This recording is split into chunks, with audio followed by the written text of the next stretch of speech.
Hello friends, ఈరోజు వీడియోని నేను ఒక పర్సనల్ అనెక్డోట్ తోటి మొదలు పెట్టాలనుకుంటున్నాను. 2007-8లో UC Berkeley, university of California బర్క్లీలో నేను విజిటింగ్ స్కాలర్గా ఉన్నప్పుడు నాకు కొంతమంది మెక్సికన్లు స్నేహితులయ్యారు. వాళ్లతో కలిసి నేను మెక్సికో దేశం చూడటానికి 2008 జనవరిలో వెళ్ళాను. మెక్సికో సిటీకి 400 కిలోమీటర్ల దూరంలో ఉన్న అక్కపుల్కో అనే ఒక బీచ్ సిటీకి వెళ్ళి అక్కడ బీచ్లో కూర్చుని ఉన్నప్పుడు అక్కడ ఐస్ ఫ్రూట్లు అమ్ముకునే ఒక అతను సడన్గా నన్ను చూసి ఆగి గాంధీ అని అన్నాడు. నేను కన్ఫ్యూజింగ్గా తలూపాను. ఆయన వెంటనే వచ్చి ఐస్ ఫ్రూట్లు అక్కడ పక్కన పడేసి వచ్చి కూర్చొని గాంధీ గురించి, భారతదేశం గురించి చాలా మాట్లాడాడు. ఐస్ ఫ్రూట్లు అమ్ముకునే మనిషికి కూడా గాంధీ గురించి తెలుసా అని నేను చాలా ఆశ్చర్యపోయాను. షాక్ కాలేదు, ఎందుకో కూడా చెప్తాను. అప్పటికి 3 రోజులుగా నాకు మెక్సికో దేశంలో అలాంటి షాక్స్ చాలా తగులుతూ ఉన్నాయి.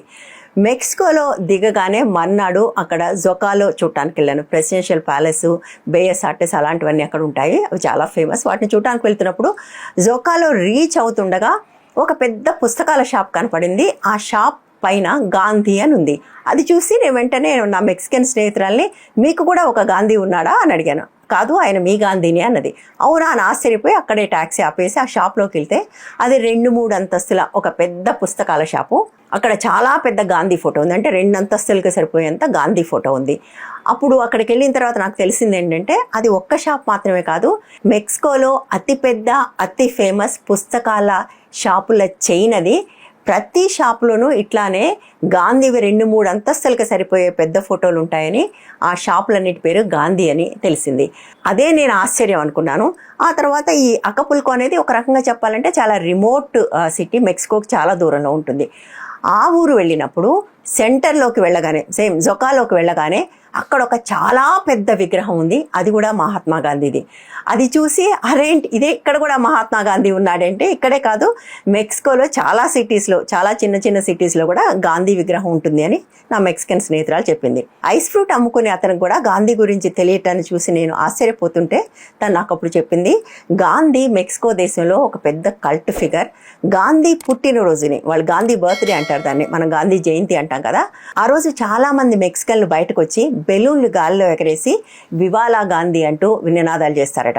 అది విని నేను చాలా ఆశ్చర్యపోయాను. ఇంత పెద్ద కల్ట్ ఫిగర్ ఎప్పుడు అయ్యాడు, ఎట్లా అయ్యాడు అని. సరే, దానికి నాకు పెద్దగా సమాధానాలు దొరకలేదు అనుకోండి. దానికి ముందు నేను, అంటే కాలిఫోర్నియా నుంచి మెక్సికో వెళ్ళటానికి దారిలో నేను అట్లాంటాలో ఆగాను. అట్లాంటాలో ఎవరు ఆగినా కూడా తప్పకుండా చూడాల్సింది మార్టిన్ లూథర్ కింగ్ ఇల్లు, మ్యూజియం. మ్యూజియంలోకి ఎంటర్ అవుతుండగానే మ్యూజియం బిల్డింగ్ బయట ఒక చాలా పెద్ద విగ్రహం ఉంది. అది మహాత్మా గాంధీ విగ్రహం.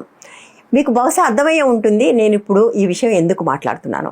మన దేశ ప్రధాని నరేంద్ర మోదీ గారు నిన్న ఒక ఇంటర్వ్యూలో అన్నారు, గాంధీ గురించి అటెన్బరో సినిమా తీసేదాకా ప్రపంచానికి తెలీదు. Martin Luther king, Nelson Mandela, ఆ పేరు కూడా ఆయనకు తెలియదు అనుకోండి, వాళ్ళు అందించాల్సి వచ్చింది. నెల్సన్ మండేలా వీళ్ళందరితో సమానమైన గాంధీని ప్రపంచానికి తెలియకుండా చేశారు అని అన్నారు. मुझे बताइए, दुनिया में महात्मा गांधी एक बहुत बड़े महान आत्मा थे। क्या इस 75 साल में हमारी जिम्मेवारी नहीं थी क्या कि पूरी दुनिया महात्मा गांधी को जाने? कोई नहीं जानता, माफ करना मुझे। पहली बार जब गांधी फिल्म बनी तब दुनिया में क्यूरियोसिटी हुई, अच्छा ये क्या, कौन है? हमने नहीं किया जी। इस देश का काम था, अगर मार्टिन लूथर किंग को दुनिया जानती है, अगर हमारे साउथ अफ्रीका के नेल्सन मंडेला जी को दुनिया जानती है, गांधी जी किसी कम नहीं थे जी।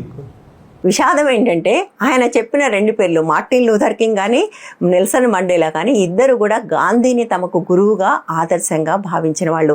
మార్టిన్ లూథర్ కింగ్ ఆ విషయం అనేక సార్లు రాశాడు కనుకనే ఆయన మ్యూజియం ముందు సింబాలిక్గా గాంధీ విగ్రహాన్ని పెట్టారు. నెల్సన్ మండేలా జైలు నుంచి రాగానే మాట్లాడిన మొట్టమొదటి మాట, నాకు ఇంతకాలం జైల్లో ఉండటానికి ఇన్స్పిరేషన్గా నిలిచింది మహాత్మా గాంధీ అని. ఆయన మాత్రమే కాదు, ఆల్బర్ట్ ఐన్స్టీన్, చార్లీ చాప్లిన్, వీళ్ళందరూ కూడా గాంధీ పట్ల చాలా గౌరవంగా మాట్లాడిన వాళ్ళు. ఆల్బర్ట్ ఐన్స్టీన్ గాంధీ గురించి మాట్లాడిన మాటలు ప్రపంచవ్యాప్తంగా చాలా పాపులర్ కూడా. ఆయన గాంధీ గురించి ఏమంటారంటే, గాంధీ వంటి ఒక మనిషి రక్త మాంసాలతో ఈ నేల మీద నడిచారని తెలుసుకున్నప్పుడు వచ్చే జనరేషన్స్ అచ్చెరువు పొందుతారు అని అంటాడు. అంటే ఆయన అంత గౌరవంగా మాట్లాడాడు. ఐన్స్టీన్ చనిపోయిన తర్వాత దాదాపుగా 40 సంవత్సరాలకి గాంధీ సినిమా వచ్చింది. అంటే సినిమాలు లేని కాలంలోనూ, ఇంటర్నెట్ లేని కాలంలోనూ కూడా గాంధీ ప్రపంచవ్యాప్తంగా చాలా ఫేమస్. గాంధీని అసలు పట్టించుకోలేదు, వదిలేశారు, మన చరిత్రను మనం పోగొట్టుకున్నామని ప్రధానమంత్రి ఇంటర్వ్యూలో భాగంగా అన్నారు. నిజానికి భారతదేశంలో గాంధీ ఎంత ఫేమస్ అంటే భారతదేశంలో గాంధీ స్టాచ్యూ లేని నగరం ఉండదు. గాంధీ నగర్లు, గాంధీ రోడ్లు లేని టౌన్స్ కూడా ఉండవు. విగ్రహాలు అయితే అన్ని చోట్ల ఉంటాయి. ఎంత చేస్తే నరేంద్ర మోదీ గారి గుజరాత్లో రాజధాని కోసం కొత్త నగరం కట్టాలనుకున్నప్పుడు కట్టిన నగరం పేరు కూడా గాంధీ నగర్. ఆయన అక్కడి నుంచి ముఖ్యమంత్రిగా కూడా పాలించారు. కానీ ఆయన ఏమంటున్నారు, గాంధీ గురించి విస్మరించారు, గాంధీ గురించి తెలియకుండా చేశారు, అట్లా చేయటం అనేది కుట్ర అని. గాంధీని చంపిన గాడ్సే RSSకి చెందిన వాడని, RSS ఇప్పటికీ కూడా గాడ్సేని చాలా గొప్పవాడిగా చూపిస్తుందని మనందరికీ తెలుసు. గాంధీ చనిపోయిన తర్వాత 2 సంవత్సరాలకు పుట్టిన నరేంద్ర మోదీ RSS సంస్థలో చేరి జీవితం అంతా కూడా గాంధీని చంపిన గాడ్సేనే రైట్ అనే ఒక భావజాలాన్ని నమ్మి అదే భావజాలంతో అధికారంలోకి వచ్చి ఆ భావజాలాన్ని ప్రజల్లో కూడా వ్యాపింపజేశారు. ఎంత వ్యాపింపజేశారంటే గాంధీని తిట్టే తరం ఎట్లా తయారైందని ఒక చిన్న వీడియో పెడితే దాని కింద వచ్చిన కమెంట్సే దానికి ఒక నిదర్శనం. గాంధీని పిచ్చి తిట్లు తిట్టారు. వీళ్ళందరూ కూడా మోదీ భక్తులు. అంటే మోదీని ఫాలో అయ్యే వాళ్ళలో చాలా మందికి గాంధీ పట్ల విపరీతమైన ద్వేషం ఉంది. ఈ ద్వేషం కలిగించింది RSS and Bharatiya Janata party. వాళ్ళందరూ ఏం చెప్తారంటే, ఇంతకాలం చరిత్ర తెలీదు, లెఫ్టిస్టులు, కాంగ్రెస్ వాళ్ళు ఈ దేశం మీద ఒక తప్పుడు చరిత్ర రుద్దారు, దానివల్ల అందరూ గాంధీ గొప్పవాళ్ళు అనుకున్నారు. కానీ ఇప్పుడు భారతీయ జనతా పార్టీ అధికారంలోకి వచ్చాక అసలైన చరిత్ర బయటకు వచ్చి అందరికీ గాంధీ గురించి వాస్తవాలు తెలిసాయి. గాంధీ ఎంత దుర్మార్గుడు, ఎంత నీచుడు, ఎంత నికృష్టుడు. అందులో కొన్ని చాలా ఆసక్తికరంగా ఉంటాయి. ఎందుకంటే అవన్నీ వాట్సాప్ బ్రెయిన్స్ కదా. వాళ్ళు ఏమంటారంటే గాంధీ వల్ల 100 ఏళ్ళ స్వాతంత్రం వెనక్కిపోయిందట. అంటే గాంధీ పుట్టక ముందు స్వాతంత్రం రాకపోవడానికి కూడా గాంధీయే కారణం. నిజానికి గాంధీ పుట్టినప్పుడు, గాంధీ స్వాతంత్రం కోసం పోరాడుతున్నప్పుడు RSS ఏం చేస్తుంది, బ్రిటిష్ వాళ్ళతో కలిసి స్వాతంత్ర పోరాటాన్ని అణిచేసే అవకాశం ఇవ్వండి అని బేరసారాలు జరిపింది. దానికోసం వీర్ సావర్కర్ బ్రిటిష్ వాళ్ళతో జరిపిన అనేక ఉత్తరాలు సాక్ష్యం. కాబట్టే తమకు సంబంధం లేకుండా వచ్చిన స్వాతంత్రాన్ని జీర్ణించుకోలేని RSS గాంధీ కంటే గాడ్సే గొప్పవాడని ప్రచారం చేసింది, చేస్తుంది. ఇప్పటికీ ఈ రోజుకి వాళ్ళ శాఖల్లో అదే చెప్తారు. అది విన్న పిల్లలే ఇవాళ గాంధీ గురించి ఏమీ తెలుసుకోకుండా గాంధీని తిట్టడం మొదలుపెట్టారు. గాంధీని బూతులు తిట్టే ఒక తరం ఈ దేశంలో వచ్చింది. అది RSS, భారతీయ జనతా పార్టీ మోషాద్వయం ఈ దేశానికి ఇచ్చిన కానుక.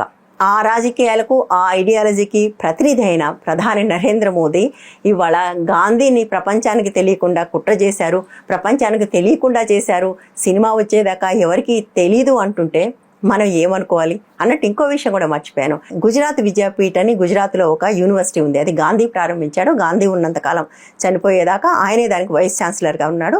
అది పూర్తిగా గాంధీయన్ సిద్ధాంతాలతో నడిచే ఒక గురుకుల్ ఇన్స్టిట్యూట్. నేను ఆ ఇన్స్టిట్యూట్కి వెళ్ళాను. అందులో 3 రోజులు ఉన్నాను కూడా.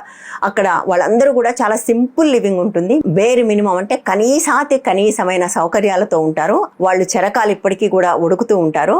ఆ యూనివర్సిటీ వీళ్లకు పాదాక్రాంతం కావటం లేదని, గుజరాత్లో మోదీ ప్రవేశపెట్టిన హేట్ పాలిటిక్స్ని వ్యతిరేకించిందని దాన్ని నానా హింస పెట్టి వాళ్ళకి UGC గుర్తింపుని రద్దు చేసి చివరికి దాని కౌన్సిల్ని రద్దు చేసి వాళ్ళ ఆధీనంలోకి తీసుకున్నారు. అంటే గాంధీ పుట్టిన చోట గాంధీ విలువలతో పనిచేసే ఒక సంస్థని వీళ్ళు చేసే హేట్ పాలిటిక్స్ని సమర్థించినందుకు గాను వాళ్ళకి వేసిన శిక్ష ఇది. దాదాపుగా 100 ఏళ్ల తర్వాత మొట్టమొదటిసారి గాంధీ యూనివర్సిటీకి గాంధీయన్ వైస్ ఛాన్సలర్ కాదు, ఒక RSS వ్యక్తి వైస్ ఛాన్సలర్గా ఉన్నాడు. గాంధీ పట్ల ఇంత దారుణంగా ప్రవర్తించిన మనుషులు, దానికి ప్రతినిధిగా ఉన్న వ్యక్తి ఇవాళ గాంధీ గురించి ఇట్లా మాట్లాడితే మనం ఎట్లా అర్థం చేసుకోవాలి? నాకు అర్థమవుతున్నది ఒకటే, అందరిలాగా పుట్టలేదు, నన్ను దేవుడే పంపించాడని చెప్పిన పిల్లలు ఉన్న వాళ్ళకి, చొరబాటుదారులకి, అంటే ముస్లింలకి సంపద దోచిపెడతారు అని చెప్పి, లేదు నేను ఎప్పుడు ముస్లింలే వ్యతిరేకించలేదు అని చెప్పినా, తమ సిద్ధాంతంలో సోషలిజం పెట్టుకుని అసమానతలు ఉండటమే మంచిదని చెప్పినా, ఇప్పుడు గాంధీని పొగిడినా, ఇవన్నీ కూడా వాళ్ళు చాలా స్పష్టంగా ఒక వ్యూహంతో చేస్తున్నవే. మనం మాట్లాడే మాటలు వార్తల్లో ఉండాలి, సో దట్ అందరూ దీని గురించి చర్చించుకోవాలి. మహాత్మా గాంధీ అనే పేరునే అసహించుకునే ఒక తరాన్ని తయారు చేసిన వాళ్ళు గాంధీ గురించి పొగిడితే మనందరం మాట్లాడుకుంటాం కదా. వాళ్ళకి కావాల్సింది అదే. No publicity is bad publicity.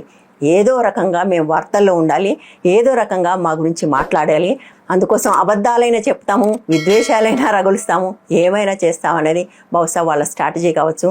ఈ వీడియో కూడా ఆ స్ట్రాటజీ ఫలించిందని చెప్పడానికి ఒక ఉదాహరణ కూడా కావచ్చు. ఈ వీడియో కానీ మీకు నచ్చినట్లయితే లైక్ చేయండి, షేర్ చేయండి, ఛానల్ని సబ్స్క్రైబ్ చేయండి. మరో వీడియోతో మళ్ళీ కలుద్దాం. Thank you.